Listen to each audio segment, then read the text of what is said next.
Dear lecturer and fellow study colleagues, welcome to our presentation about alternatives to cell line. First, we are going to give you an overview about cell lines. Then we will discuss the problems arising when working with them in the lab. Afterwards, we discuss on using synthetic biology for cell line improvement. Then Ilan will talk about cell-free protein synthesis. And our last topic focuses on the questions, can cell line be replaced? So let's move to our first slide. Culturing cells describes a method used to cultivate, propagate and grow a large amount of cells. Cell lines can generally be divided into primary cells, which derive direct from tissue and have therefore a limited lifespan, or to immortalized cell lines, which have been developed in the lab and can theoretically be grown to an unlimited division. Immortalized cell lines are used to simulate the physiological, molecular or systemic reaction of an entire organism. They offer many advantages such as cost savings, easy of use and endless materials. In addition, cell lines form a clear population of the desired cell type, can provide consistent and reproducible results.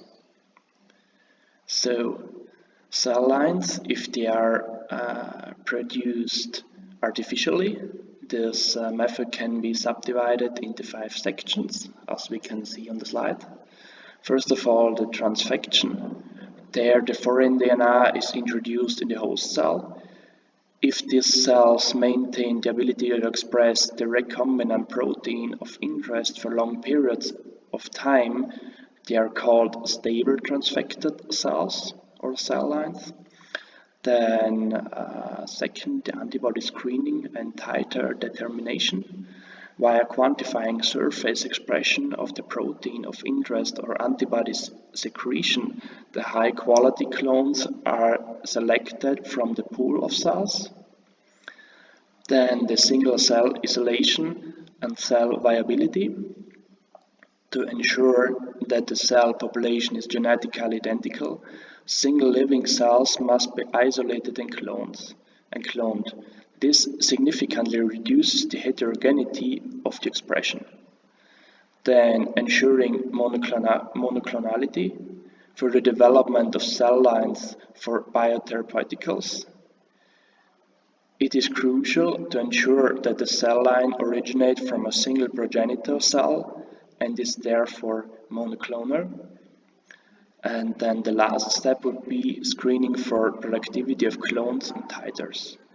With this test, the amount of recombinant protein or antibody is measured, which was produced by clone. Then we are moving on to the questions. How are cell lines used today? Their application, the area of application is very broad, such as vaccine production, drug screening, cytotoxicity tests, antibody development, gene function, tissue generation, and protein expressions. Cell lines have been developed for various applications and can be purchased online, like on the website for ATCC. However, there are a few cell lines which could prevail.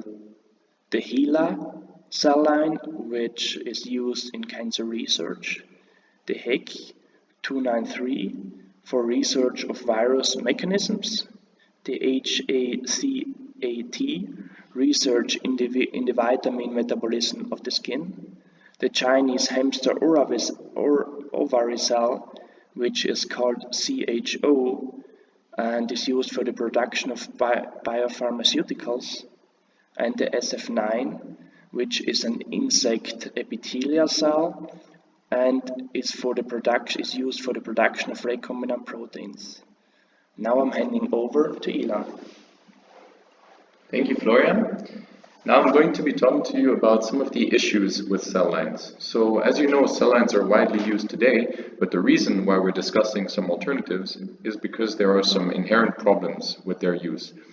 So firstly, there are some issues regarding the origin of these cell lines.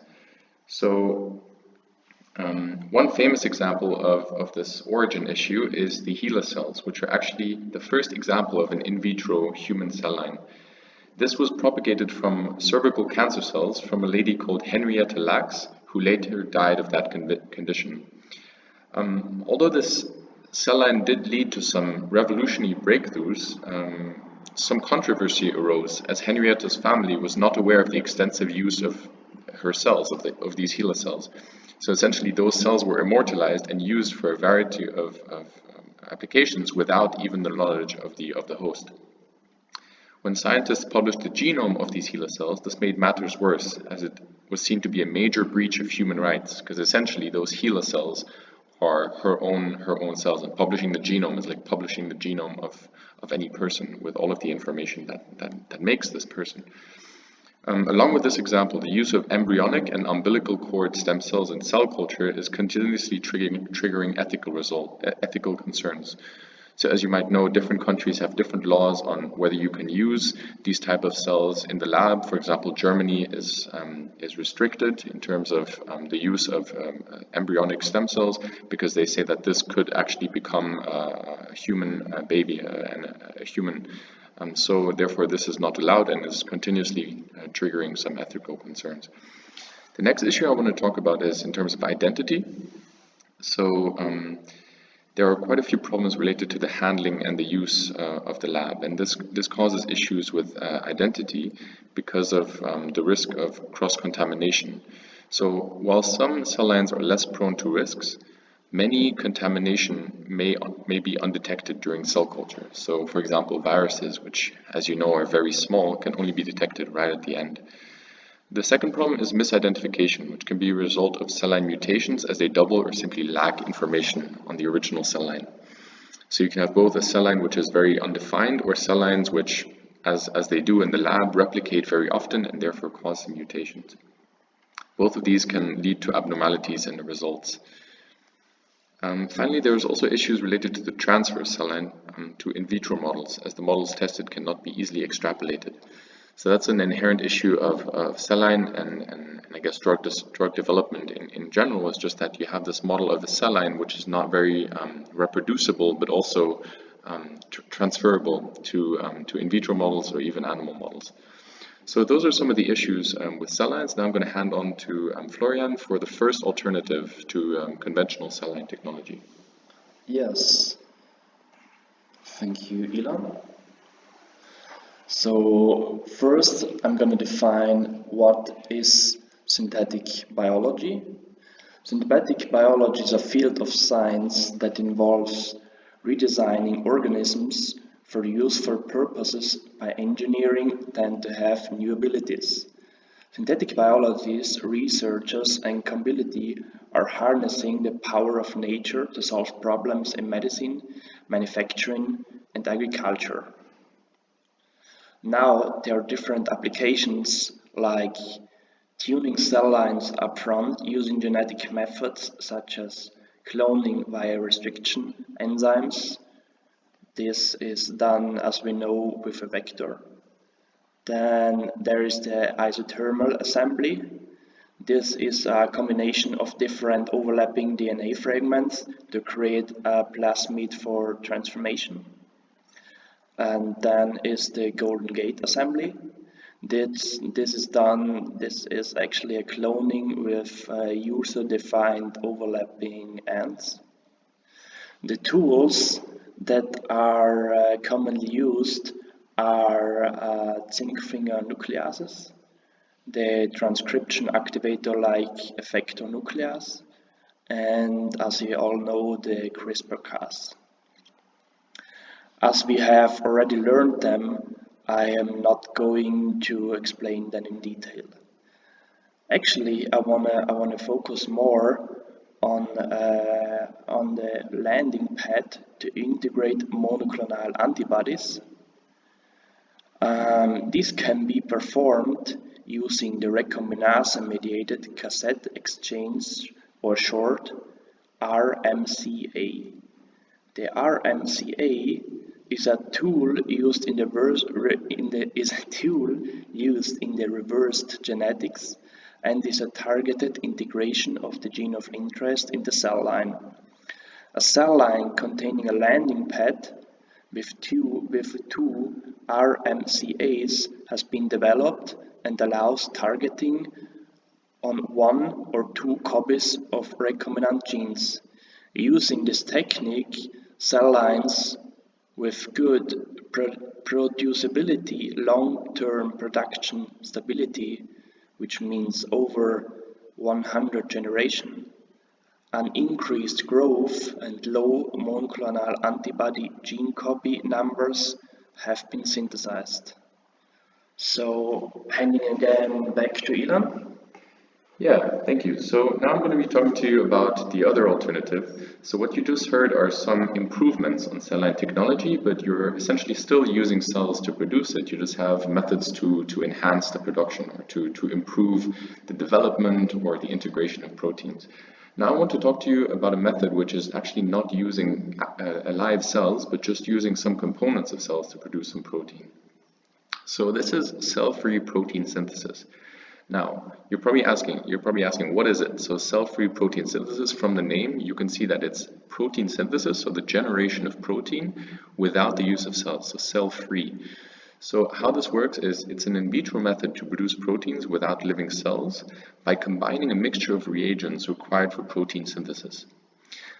From what you can see on the picture, you're combining a cell extract, a DNA template, which is usually included in a plasmid, along with some energy source and obviously the amino acids that you need to generate the protein.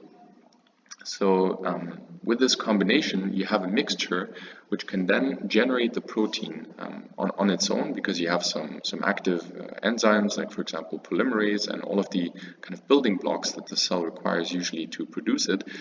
And after 4 hours of incubation, you can actually test the amount of protein produced using a plate reader assay.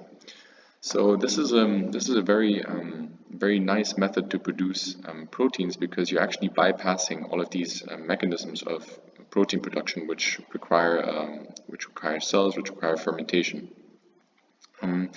So what are the main benefits? So as you can see from the diagram, it's a very fast process. So you after 4 hours of combining the mixtures together, you actually get your target protein. So this is much faster than the weeks that are required for usual cell culture.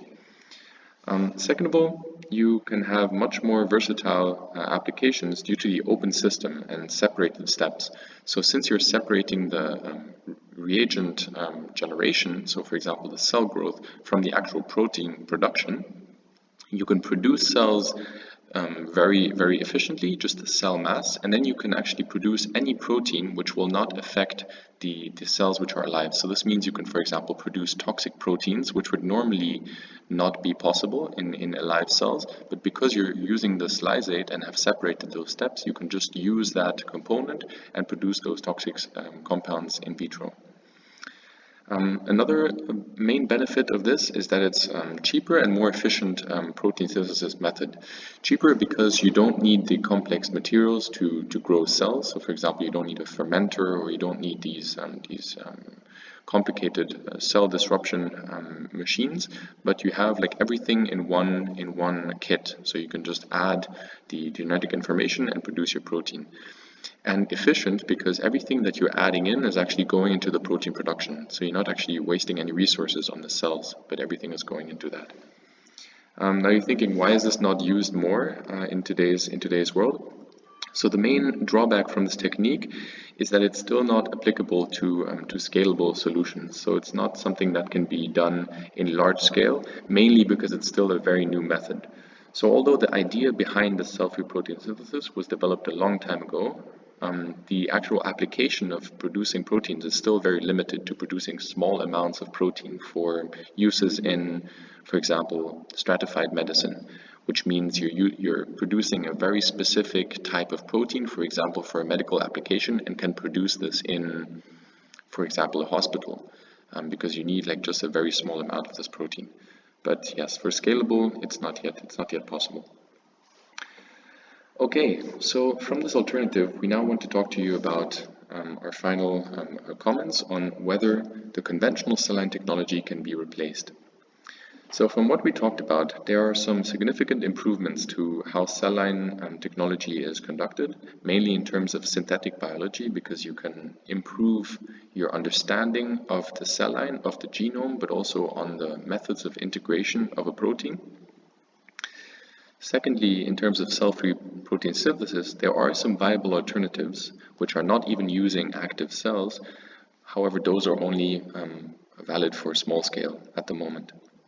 So overall, we think that it's unlikely that cell lines will be completely replaced, but more likely that the cell line technology which is currently being used will continuously improve through new technologies and alterations. Now, this brings the interesting question, what does the future of cell line technology hold? So if we're thinking about the future of cell line technology, we're thinking of different things. We summarize those into 3 points. So first, we think that you'll be able to do better cell line development, use better cell line development technologies. For example, screening, where you don't need to screen thousands and thousands of clones, but through transcriptomics and other of these technologies, you can much better screen one type of cell which you need.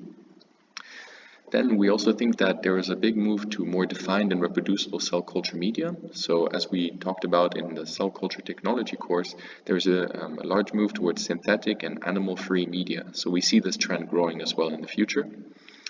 And finally, there are also some very exciting new concepts which will be introduced. For example, single-cell genomics, so looking at a single cell and understanding how it works instead of like multiple cells as a whole. And in general, everything that's related to these omics technologies, so understanding the bigger picture. And also in terms of information technology and computer modeling, we think that there will be some great advances in understanding the pattern of how cells grow, of how cells produce a protein, and using this, improve the methods that cell line technology is used in the lab. So with this, we want to conclude our presentation. Thank you for your attention. If you have any questions, please feel free to ask them. We are happy to answer. Thank you.